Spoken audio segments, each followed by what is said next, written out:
Hello everybody, this is Albert with Green Tea House. I hope you're doing well today. Today we're going to start a series on the British stealing tea plant from China to plant in India, and whether or not this was the right thing to do or whatnot, or is this corporate espionage for lack of a better word. Now before we begin, if you haven't done so already, please subscribe and hit the notification bell so these episodes come fresh to you, and also post a comment and come visit me here at the tea store. All right, so we have a video here, I believe it's titled 4,500 Years of Tea History in 10 Minutes, and we've also done some other episodes on tea history, and I'll make sure that I put the playlist banner up here.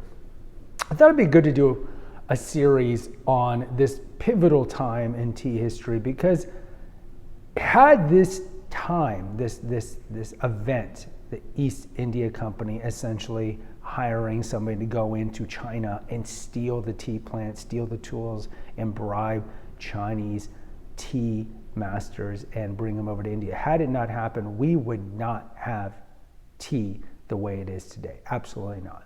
So this episode is more of like a background or a precursor to before we get to like the legit story. So we're talking about the 1840s. So what has happened in the 1840s? Tea has been in the West since really the Dutch started to bring it in the 1600s. The late 1600s is when you start to see tea stores, along with coffee shops, opening up in the West. And so by the 1840s, the West, including the United States, is hooked on tea. Tea is a humongous commodity purchase. Every class is drinking it, and so forth. Now, over in the English world, again, the botanical sciences were not that advanced at this time. They didn't know if there were different camellia plants. So in other words, they didn't know if green tea came from one type of camellia plant and white tea came from another, or black tea came from another. They just didn't know. And why didn't they know? Because China was a closed country. And so from the time that the East India Company, which was given a virtual monopoly by Queen Elizabeth in 1600, when they started to go to China, up into the point we're talking about, no Europeans were allowed in China proper. So during this time, there was one port, the port of Canton, that was open to foreigners. That was it. Canton's in the southern part of China.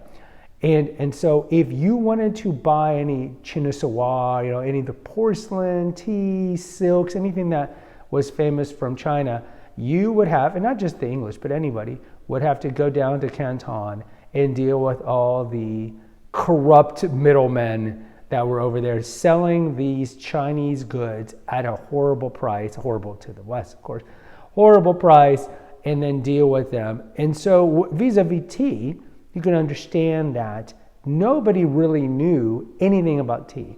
So you have this voracious market that only the East India Company is supporting, but they're having to pay a lot of money to get this stuff.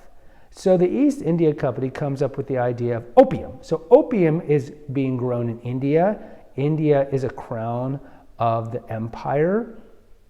And so they decide to start selling opium, and this is several decades earlier than the 1840s, to China as a way to even out the unbalanced trade right now. It's because right now it's all, well, we're paying a lot for tea and not getting anything back. So they started to sell opium to the Chinese and to make some money, and then use that money to buy the tea that's overpriced from the Chinese.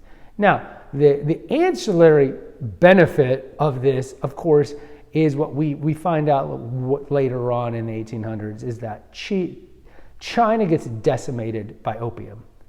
It's a horrible drug. Right? We know heroin comes from it. We know morphine comes from it. It's a horrible drug. So whether or not the East India Company is like twirling their mustache, hey, we're just going to dope up China so we can weaken them and then go in. Who's to say at the time? Who's to say? So around this time in the early 1800s, because of the cries of liberalism, and not like Biden liberalism, but economic liberalism, there was an idea in the British government that monopolies are very mercantilism, 1600s kind of sentiment, and that the the monopoly that the East India Company should have on all these things should go away. And so that's what happened. The Parliament passed a bunch of laws during this time that took away the East India Company's monopoly on tea. So now anyone could go to China to get whatever they want, silk, porcelain, and tea. So the East India Company is like, oh, our monopoly is gone. This isn't good. Now, it's not to say that they weren't still making tons of money, but again, their monopoly is gone. So this is a problem. So they're scrambling for new ideas on what to do. Now, around this time, a decade before the 1840s, we have the Opium War. The Opium War is exceedingly important. This is how we can drink pu'er today, which I'm drinking right now. So essentially what happens with the Opium War is that there is a Chinese high-level official who holds ransom some British citizens in Canton or Hong Kong, I can't remember, I think it was in Canton. And so eventually they get the opium because this guy understood, oh, opium's bad, it's destroying our country. So he holds these Brits ransom, he holds their opium ransom, and eventually gets hold of the opium, and he destroys the entire cargo of opium. Remember, East India Company selling opium for a lot of money. This is a big deal. He essentially does the Boston Tea Party of Canton and dumps it into the ocean as a way, maybe as a defiance to Westerners, but also he realizes it's just not good for China to have this opium. So the British use this as a pretext to go to war with China. The first Opium War, English preponderance of weaponry and whatnot, is a very easy victory for the English. And so from this war, they get very, very favorable concessions.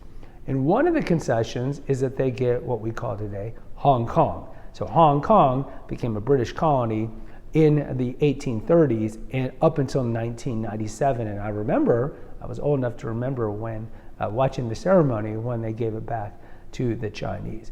So they got Hong Kong as a British colony, and also 5 different ports were now open to Westerners in China. So beforehand it was just Canton, which is in the south. Now there were different ones all along the littoral or the coast of China. So now you look at the fact that now there's more ports open. You look at the fact that the East India Company no longer has a monopoly on getting things from China. So this kind of opens up a Wild Wild West that's going on in China. So these are kind of all the things that are lining up for the industrial espionage. So what ends up happening is about 20 years before the 1840s, over in India, they realized that a tea plant, again, they don't know that there's just Camellia sinensis, and then there's 2 varieties of that, sinensis and Assamica. They don't know that. They don't know this because they've never been into China. So they only have the product that's given to them at Canton. So they discover that some tea plant is growing in Assam. Assam is a province of India. And so they're like, oh, this is good. And so they try to cultivate it, but the Assamica bush, the tea that's coming from it is inferior quality. And why is it inferior quality?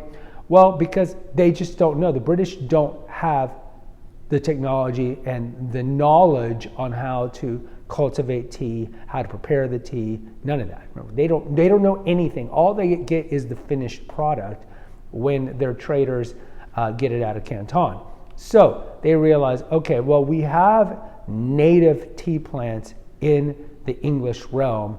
Let's do a good job trying to figure out this. It's kind of like having a watch and disassembling it and trying to figure out its parts. So what they do is there's some kind of forethought, foreseeing English viceroys that decide to plant it in different places in India that might be favorable to the cultivation of the tea plant. And so they started growing them in the foothills of the Himalayas, as they would say, in a region called Darjeeling. And so the first batches, and again, this takes time, of the tea being planted in Darjeeling is seen relatively favorable when it is shipped back to London to the famous tea houses. Probably the most famous tea house that still exists today would be Twinings. Twinings, you can still buy their tea. So Twinings was one of the tea houses. And they sampled this this tea plant from the Himalaya slopes, and they said it's good. It's better than the Assamica that's grown further east, but it's lacking of floral notes, and it's lacking some other subtle things that don't allow it to fully compete with the finished product that they're still getting from China. So the East Indian Company is like, okay, so we have a bush that's better. Let's get more information. And that's where we're going to end this episode, with the introduction of Robert Fortune. Robert Fortune is a Scotsman, and he's young, and like a lot of ambitious men that don't come from a promising background, he's hungry, and he gets a start. He's an apprentice to a botanist, again, humble beginnings, and then he works his way up, and he eventually works at the Royal Horticultural Institute over in England. And so they decide to send him over to gather some plant specimens, not tea, but like orchids and stuff like this. Because again, the English have this appetite for plants and botany, ferns, all these things, but they don't know how they're grown. They only get the finished product from these men in Canton, but they want to know for sure how it's grown and see if they can do it in some part of the imperial realm. So they send Fortune on his first mission, and his first mission is a mission that's successful. He's able to bring back some stuff. He writes a book on it. The book is published. He becomes kind of famous for being like an Indiana Jones, for lack of a better word, of a guy. And so that's where we end the story. Prior to what we know is going to happen, the East India Company is going to hire Fortune to go into China to steal stuff. Guys, post in the comments. I'd love to hear from you. Until next time, take care. God bless.